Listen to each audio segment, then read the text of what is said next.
Hello everybody. In this video, we are going to do our Super Awesome API production ready. That means that we need to do some tweaking and install and configure a couple of dependencies to actually make it to work the way that it's supposed to be working the application. So let's get started. So I'm right now in my Super Awesome API. Let me open it. And the first thing that we need to fix is our start script. As you know, what we installed here, we actually installed Nodemon. Nodemon, what it does is pretty much restart the servers every time a file is changed in our environment. This is really good in a development, but Nodemon is not production ready. It's not something that we need to run the server. So how we fix that? That's actually the easiest one. We establish Nodemon to execute something particular. So we create a new task. So we do comma, enter. We select a new one. Let's call it production, prod. And this one going to run is this section. With this, we can actually create a new terminal. Let me execute it. And we can do yarn prod. Oh, we have an issue here. Oh, yeah. So I need to find my... Okay. Yarn prod. There you go. My application is running. With this, but if we change something here, let's say for example, let's go to the source routes API. Actually the index. Let's put an extra exclamation point. If we save it, our application doesn't get restarted. If we do Postman, let me actually open it. Postman. And it's opening my other window. Let me just pass it over there. There you go. If I do a simple GET request, we are not getting that exclamation point because our application is running. I didn't get it. If we exit the application and run it again,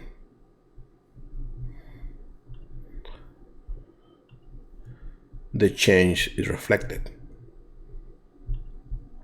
So this way, it's a little more production ready because it's just running the application the way that it is. So let me actually delete this section. I don't like it. And we keep, and let's close the application. And we leave the prod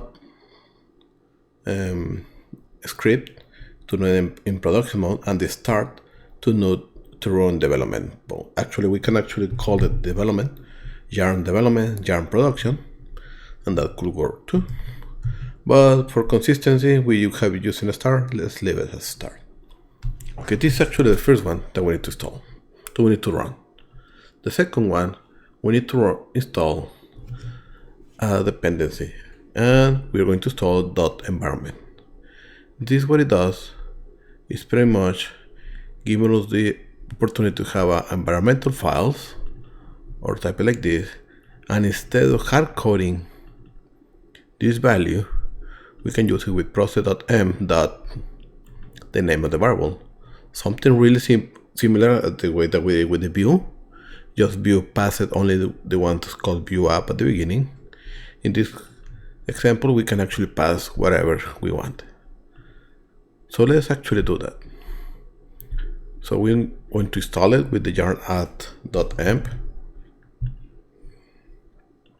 In my terminal, I just run it.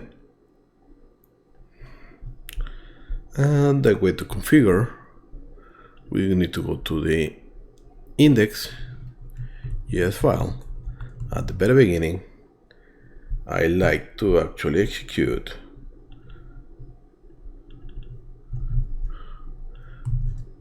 We import it, and then after we import it, we do the .m.config. This will make our environment to be able to run and execute environmental files.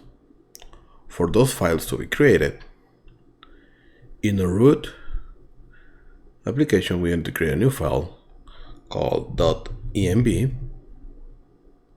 As you can see, that file is grayed out because it's already in our git ignore. We go to git ignore, here you go. Environment files are already listed, that's why it's grayed out. And that way, or your secrets, or your passwords, or your connection strings can be moved to a repository or be public without actually exposing those, because we are not sending the environmental the same way that we are not sending our database. So having this env file there, we can actually start using it. And the first method that actually I didn't like is the port number. So we can actually do something like pros.environment.port or 3000. We're saying that the port is going to be equal at this variable. If this variable doesn't exist, use the port 3000. And we're going to, and in our environment file, we use the port equal, let's say 5000, for example. If we do the yarn prod, you will see application is running 5000 because we specify that in our environmental and the one that we're looking. Let me cancel it. Let me change it to, I don't know, 3037. Save it, run, and now it's running in that specific port. And if we do actually this one, 3037, is where API is actually running. For consistency, let me just close it. For consistency, let's leave it as 3000. But this way we can actually pass those variables to be here and process it in our application. So that's actually the first one that I don't like. The one that I really don't like that we have is this secret token. That's bad. So we can actually do, let me copy the secret token because let's keep consistency. But we can do secret_token equal my secret token. And instead of putting here, we just put process.environmental.secret_token.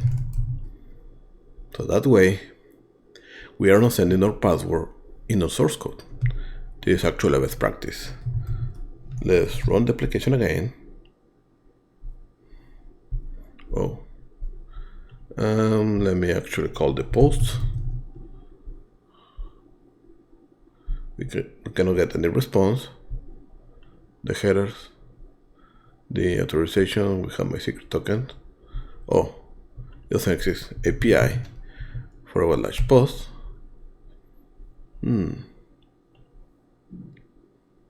Oh, it's not running in 3000. That one is running in 3000. Sorry. I'm still working. We are passing the token that we specify in the environmental file.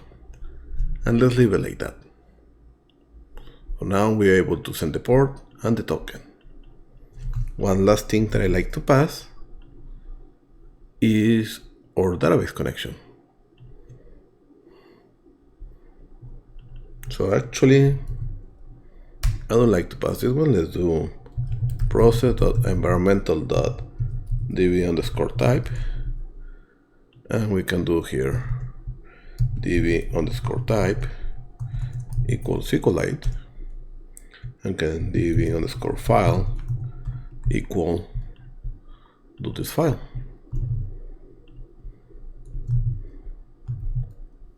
We save those, and here we just put process.environmental .db underscore file. And something weird will happen. Let me show you that. If we run the production, it's going to fail because it says that we require the client. That means it doesn't read in the environmental file. So somehow our application is executing this code before even executing this section.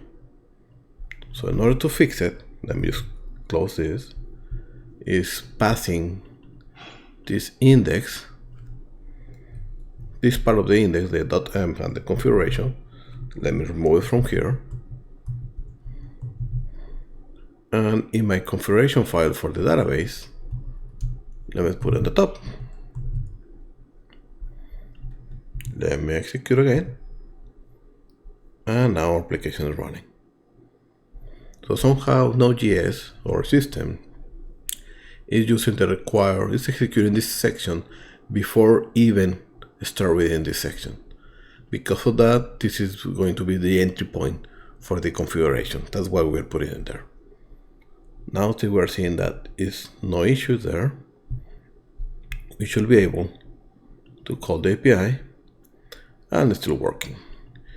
If I call my likes, actually post 1 likes, okay, there you go.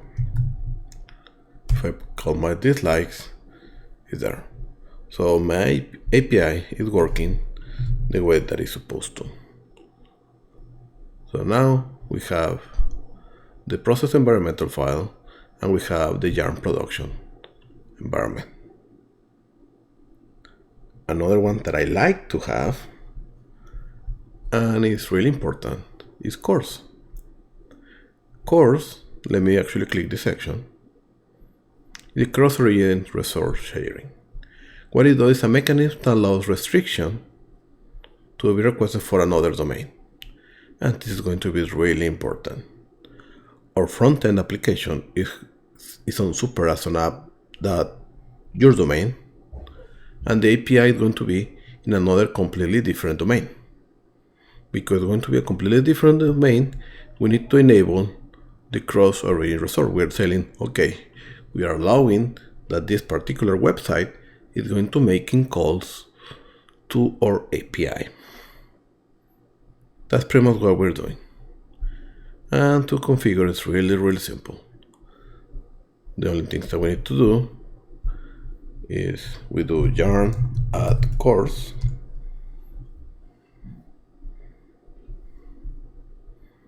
Now in our index, after express, we just do import course from course.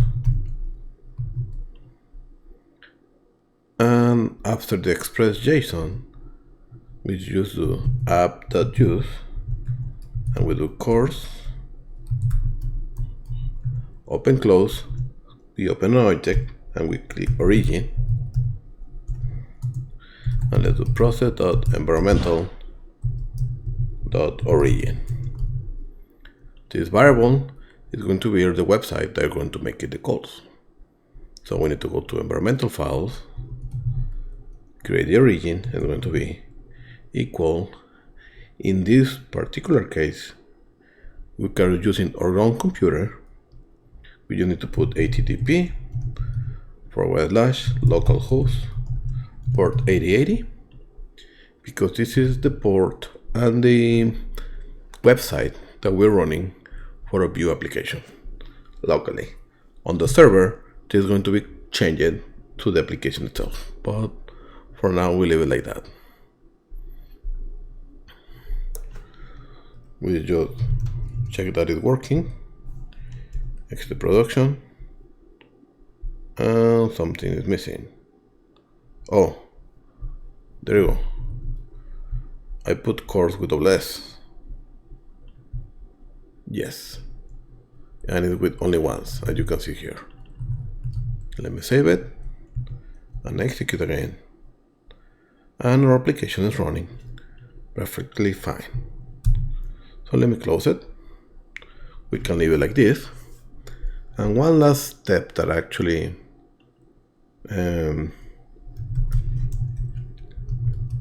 like to have is a logger. And what is that logger to be working on? That actually will be somehow, how can I say, saving or listing every time we do a request. It will help us to trace back later if we have an error.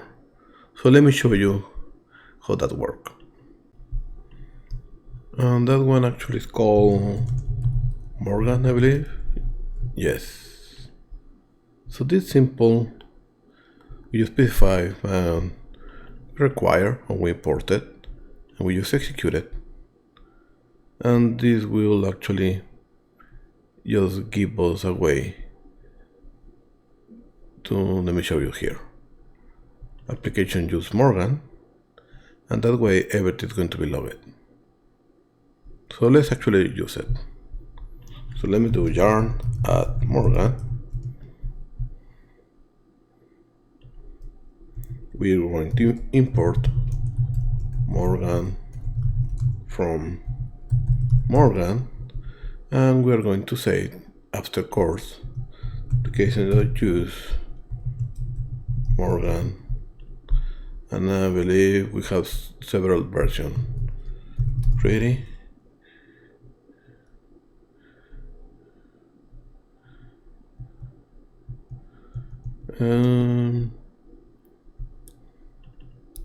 So it can be token, it can be pretty. Let's just keep it pretty because I like that one. And I believe we can do Morgan pretty, and we use jar production. So our application is running. Let me put that one there, that one here. If I do a request, no, I didn't like it. No, it's not like that.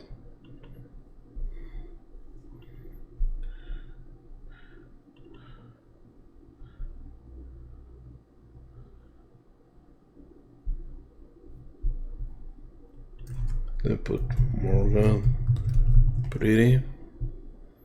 Oh, yeah. Express.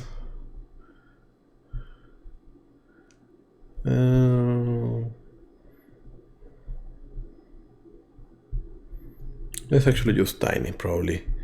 It's going to be, there you go. Combine, common, development, short, tiny. So let's actually use development. Let's see how it works. So instead, pretty is going to be development. Let me close it. Okay, let me put on my left. There you go. Somebody did a GET request in my 200. I'm going to respond 200 in my route.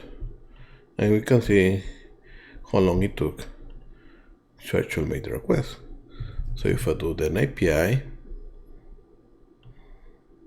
somebody called the API. If I do API post 1 in my token, there you go. If I have a invalid token, I respond with 401, and we are just keeping record of everything that's actually happening in our application. That's something really cool. So let's actually not use development, at least combine it. Is the best one.